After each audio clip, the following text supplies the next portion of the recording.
DJs need love too. Oh, they need love. Yeah, DJs need love too. Yeah, they need love too. Yeah, DJs need love too. Yeah, they need love. Yeah, DJs need love too. Yeah, they need love too. DJs need love too. Oh, they need love. Check. Back with another episode of DJs Need Love Too show. I go by the name of DJ Battio. I am DJ Monae, and this is Murphy Kennedy. Let's bring him in right. Murphy Kennedy, Mr. Big Room DJ himself is in the building. What's going on, bro? I'm good, man. Thank good you to for see coming through, man. Yeah, thank you for having me. Yes, sir. Yes, sir. So we are in Vegas. Murphy, what got you started in DJing? Honestly, when I first became interested in music, I was in college and I was making mixed CDs for my teammates. Mm-hmm. And then I had I was able to put together good mixes for them, and they started having me DJ their house parties. So then after the house parties, I started doing kids' birthday parties and like quinceañeras and Jewish community center parties. And then I did my first club event. Wow. And I said, okay, this is kind of what I want to do. I want to DJ for adults now. Okay. And so that was kind of... So you say you was making CDs for your teammates, teammates. Yeah. Was that like LimeWire music and all that? Yeah, it was like LimeWire and just ripping music from like others. Yeah, download to iTunes. He said CDs, y'all. You know what I mean? Yeah. That's facts. Okay, so for people who don't know, where are you from? I'm from Los Angeles, California. Okay. Yeah. What made you move to Vegas? I moved to Vegas once I started seeing there's more opportunity out here. I got my first residency. Okay. And then kind of like in Vegas, once you get known, other places start booking you. And so it just became more necessary to get a place out here. Are DJs getting respected in Vegas? I say here, this is where the DJs are probably the most respected. Okay. Did it take a long time for you to get to that point, to get your name out there, to earn that respect? I say so, Yeah. yes. Where is your residency? Right now, I'm a resident for Tao Group. So Okay. Tao Group controls probably like 80% of the clubs here in Vegas. You know, if you heard of Shout out to the Tao Omnia, Group, yeah. Hakkasan, Tao Nightclub, Jewel Nightclub, Liquid Pool, Wet Republic, Marquee, like those are all the venues that they control. And he just asked the question that I was going to ask. Which one is your favorite to play at? Man, somebody asked me this yesterday and the day before, and I really don't have a favorite. There's rooms that I like, and then I like playing. I enjoy all the rooms. This is the DJs Need Love Too yeah. show. Which one is your favorite? I just say right now, Omnia. Yeah. Omnia Nightclub, man. You can't go wrong with that room. Is it the sound system in there? It's the sound system. It's the crowd. You always have a good crowd that's coming in just to party, and it just makes your job a lot easier when people are there to party. Okay. What's your most memorable moment so far in your DJ career? My birthday. Okay. My birthday 2 years ago, because the club surprised me with a, and I always get emotional talking about this, but they surprised me with like a picture of my grandma in the background. She had just passed like a year prior, so like I didn't expect that, and then they had her in the background like bebopping, and I turned around, I was DJing, I was like, oh look, and it was just I'll never forget that. You say you were DJing that night? Yeah, I was DJing that night. Yeah. That's fire, man. Yeah. So like, when did you fall in love with the business of DJing? Pretty much as soon as I started getting into the nightclubs and I started seeing how people can be affected and moved by the music I was playing, and you just get addicted to that feeling of making other people feel good and making other people enjoy, like turn their night around. Yeah. Yeah. Okay. So you do have the Club Killers merch on. What's your affiliation with Club Killers? Shout out to DJ Icon. He brought me in. I've been working with them a little bit. Yeah. So I thought today would be a good day to kind of like show them some love back. Okay. Nowadays, how important is creating content besides DJing too? It's paramount. It's paramount. I mean, we're in a social media age where people are, attracted to what they see and what they hear, and social media content is important and to stay relevant and also to show what you're up to. Yeah. Okay. Now I want to kind of switch it up a little bit. DJing is some of the biggest clubs in Vegas. Did you ever have a time where your equipment just like malfunctioned, and then how did you? Oh, let's knock on Come wood. on, Let's knock on wood. How did you maneuver that? I can think of one time. I'm really prepared. I had a mentor that taught me to always be prepared, have backups. Shout out to mentor out. Yeah, Scott Feld. Yeah, Shout out to Scott, yeah. Yeah, shout out to Scott. DJs Need Love Too show, yeah. I did have one situation where, I'm not going to name no names, but I was at this venue, one of my favorite venues, and the USB cord that was connected to the laptop it was not working. It actually just went out in the middle of a song. And yeah, I had to recover from that. Wow. How did you recover? Well, I always, as a tip, I always have in the third CDJ, I always have a mix ready to go or like a song ready to go. So I was able to just quickly switch to that mix, like put that song on. Oh, yeah, exactly. And then I had another cord in my bag, so I was able to just grab the cord out of my bag, throw the old cord out, put the new cord in, and before anybody knew what happened. You're responsible to make thousands and thousands of people happy. Do you have like a team ready to go just in case stuff like that happens too? A team ready to go just in case. Like you could call a DJ, like, oh, I can't make it, my tire was flat, something like that. Oh, wow, that's crazy. You bring up some situations that have never happened. I hope they don't happen. Oh. But now I pretty much try to make every one of my gigs. If I can't make it, that means death has occurred. Oh, wow. Okay. Yeah, we not. That's like, oh, well, yeah, do it again. Okay, so let's get to this first segment. It's called Giving DJs Their Flowers. If you could give 3 DJs their flowers that might have influenced your DJ career, motivated you to become a DJ, or still influence you now. Yeah, those 3 DJs would be number 1, Scott Feld. He was the one that brought me into the world of DJing, paid for my DJ school, mentored me, tutored me, and got me started like in the DJ world. Mm-hmm. Number 2, I say would be DJ Scooter, who helped me come up with my DJ name. Who I said it on a seminar with him, and he kind of just helped me like just come up just Murphy Kennedy. Mm-hmm. And then number 3, is that your real name? My name is Murphy Bennett Roderick Michael Kennedy. Okay, but my DJ name is Murphy Kennedy. But do you go by DJ Murphy Kennedy? Just or Murphy Kennedy. Okay, yeah, I'm gonna ask you about that later. Okay. Yeah. One and more. then number 3, I say would be DJ Booza. Booza helped me out here get into Vegas, gave me a place to sleep, man. I had nowhere to be, where to stay. That's fire, right? Got introduced me to people, and as always, just overly been supportive. That's why we do this show, because people like Boozer needs to get their flowers where they can smell it, man. Yeah, make sure you have him on the show. You know what I'm saying? Yeah, definitely. So I was gonna ask you about, is there a reason why you don't have DJ in front of your name? Because that was like a topic that came up in Atlanta, where DJs was thinking about taking DJ off their name. Yeah, I always wanted my personal brand to be universal. So no matter what I was doing, I would want people to be known as Murphy Kennedy.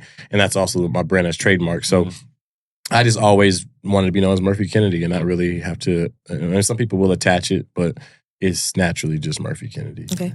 In Atlanta, we'd have a lot of DJ workshops, where we just help DJs with credit. We even do like scratching tips and stuff like that. You mentioned earlier backstage that you went to DJ school. Mm-hmm. How important is that for DJs to not skip that part?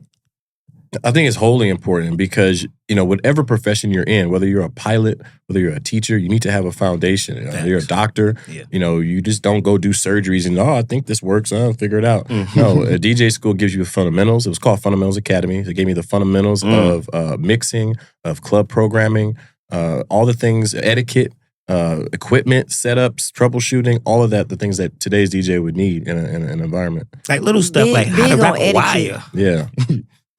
Huge on etiquette. That's a lot that's missing right now is etiquette. Yeah. So when you think of Las Vegas, describe the music scene in one word. Open format. Yeah. Okay. Yeah. So it's, 'cause when you think of Vegas, I think of like top 40. Is it top 40 or is that just like the Strip, or is that like all of Vegas? I think the major clubs in Vegas, because remember, you have people coming from all over the world, many different tastes in music. You're going to see clubs that are going to encompass all of the different forms of hip-hop, R&B, Latin music, EDM, all in one set, because you are there to please like crowds from different backgrounds and countries. Is it hard to stay booked and be like a top DJ in Vegas? Like, is it real competitive out here? It's competitive, yes. I think it's easier if you have the relationships with people and you know people and you know the bookers, for example, and you're in certain circles. I think for someone who's not, it would be harder, yeah. So one of my favorite rappers is, Larry June, California. Shout out. Do you find it hard to fit that type of music in while you're out here in Vegas? Or not at all. I'm from Los Angeles, so that's what I said. I wanted to ask you that. San Diego, I had to learn how to be a little bit extra hood at some points in my sets, and so I always carry that. That's one thing that I have carried with me to Vegas. Is you're always gonna hear some Bay Area music. You're gonna hear some. My brother actually put me on a Dom Kennedy like 8 years ago, riding in his car back in LA. Yeah. So, RJ, Mr. LA, you're going to hear some of that in my sets. You're going to hear like, some things that non-top 40 music. We gotta pull up to one of your sets. Oh, yeah, man. Are you DJing anytime this week? Yeah. So this week I'm going to be in San Diego, Wednesday at El Chingon. Then I come back to Vegas Friday. I believe I'm at Jewel Nightclub. And I'm also going to be at Omnia and Marquee Nightclub. People be sleeping on San Diego. They got some popping clubs right off the 5 highway. You know what I mean? You know what I'm saying? All right. So, biggest gig to this date. The biggest gig you've ever done so far in your DJ career. Oh, man. There's a few that's up there, but I would say New Year's Eve with T-Pain at Zook was pretty big this past December. Were you the headliner? No, Monte was and T-Pain were the headliners, but I opened for them. Okay. Yeah. I was there. Yeah. That was New Year's? Yeah. That was in New Year's though. No, they performed a lot. They performed the week they before came back. too. Oh yeah. I went to their last Yeah. one. Monte's a beat. Shout out to my guy ATL. That's my You know what I'm saying? too. Would you ever find yourself in ATL DJing nightclubs? I would hope so. I've had a few people tell me that my style would fit out there. Honestly, I haven't been out to ATL since my cousin graduated from Spelman. Mm-hmm. I'm not too familiar with the scene out there, but I heard that I might do well. Okay. So let's get into. Let's play the game, Battio. Yeah, do the game. I want to see this game. We're going to do this new game. I just created this too because I'm in Vegas. I just lost a whole lot of money. Oh, man. Right? So we're going to play a game called DJ Craps, all right? We're going to go all the way up to 7. If you cannot name it, you're just going to say I'm crapping out, all right? All right, I've never played craps before. This before. is pilots. You ready? Yeah. Name 1 Calvin Harris record. Feel So Close. Name 2 DMX records. Hits. Rough Riders and Where the Dogs At. Name 3 Nicki Minaj hit records for clubs. Moment for Life. I heard one last night. All right, let's go skip that one. Moment for Life. Bees in the Trap. Okay, yeah. And then Don't be helping them. No help. Guys, I know it's funny names. I You want to crap out? sounds like no. And then the other one would be Distracting. the one that I forget this. We crapping out. Let's see, because we on the West Coast. I just want to see. Give me 4 Snoop Dogg hits. Oh man, the next episode, that's like one of my favorites. I say This is because DJ's got to think like this. Yeah, you You know feel what I mean? the Like, for real, spot. DJ's it's like Tetris on level 12. You know what I mean? The one off his album, the last meal. All right, yeah, that one. It's just in the crate. Yeah. Give me 5 New Edition records. Oh. Yeah, can I give you one is the question. We're going way back. And then we do 6, and then but 7 was going to be give me 7 Lil Wayne records. Lil Wayne records? Yeah. That's, Lollipop, Mrs. Officer. We could do that's the one he did with Drake, Amelie? Amelie. That's Rick Ross, but Amelie is for sure one. One with Above, Drake. I think Above, it's called Above. Yes, could be in it. Above It All. That's what I was Above It, thinking. yeah. Yeah, Above It All. And then Go DJ. I'll be honest, More. Go DJ and then Fireman. Fireman, yeah. Okay, that's I'm not it. the biggest Lil Wayne fan, but his stuff, I say 2010, 11. Oh, yeah. That was Crazy run. Drake or Kendrick? Drake. Oh, yeah. Okay. I really can't stand Kendrick. What's the hottest song right now in Vegas? Like, you know. Kendrick Mustard. Oh, really? Okay. Yeah. It's inevitable to play it. TVO. You can't get away from it. Yeah, it's just a hype album. Yeah. I mean, it's Yeah. perfect. It's good to music, start too, your, man. right, when you're starting off that headlining set. I mean, it's good music. A lot of his songs are good music. I'm partial to Drake. For So sure. we can all agree the clubs in Vegas get packed. Do you enjoy a crowded DJ booth? I like a mid-crowded DJ booth. I don't like it crowded to the point where you cannot move and that people are not respecting your space, because I think now today's crowd, they want so bad to be part of the action and feel VIP. Mm-hmm. That they're literally right up there, like touching the decks and trying to act like they're DJs. And like I always tell people, man, give me my elbow space. Yeah. If I can touch you with my At elbows, least you're too elbow close. space, right? Yeah, you need that space. But I like to have, it does motivate you when you look back, you have people partying with you in the booth, makes the atmosphere look better. But not overly crowded, but it's good to have some people. And I'm glad you said that, because some people just be like, no, I want nobody in the booth. Some people bring energy to your for sure. vibe and to your sets, and they can make you perform at a different level. You know what I mean? Yeah, for sure. Yeah. So I know earlier we spoke about you being passionate about being a DJ. Mhm. Can you explain, like, why are you so passionate about your craft? Well, I just remember, being the kind of person that had depression and had lonely periods in my life, let's just say.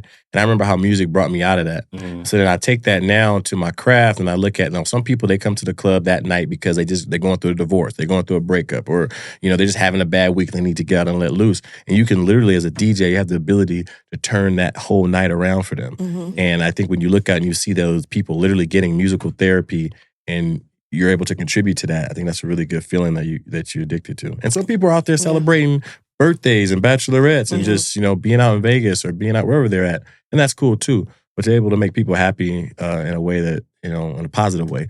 I think it's really But important. I think like this in 2025, you just mentioned musical therapy. Those are the words DJs need to start mentioning to be, just to be on the other side of the DJ. Like we got DJs, but then we got people that can give you musical therapy. Like curators. You know what I'm saying? So I thought that was dope. So speaking of, I know you spoke about depression. What do you do to keep your mental health? Like, what do you do to stay sane in just this industry, the nightlife, and dealing with everybody else's energy? No matter what you're going through, you got to make sure everybody else is having a good time. How do you keep your mental health in check?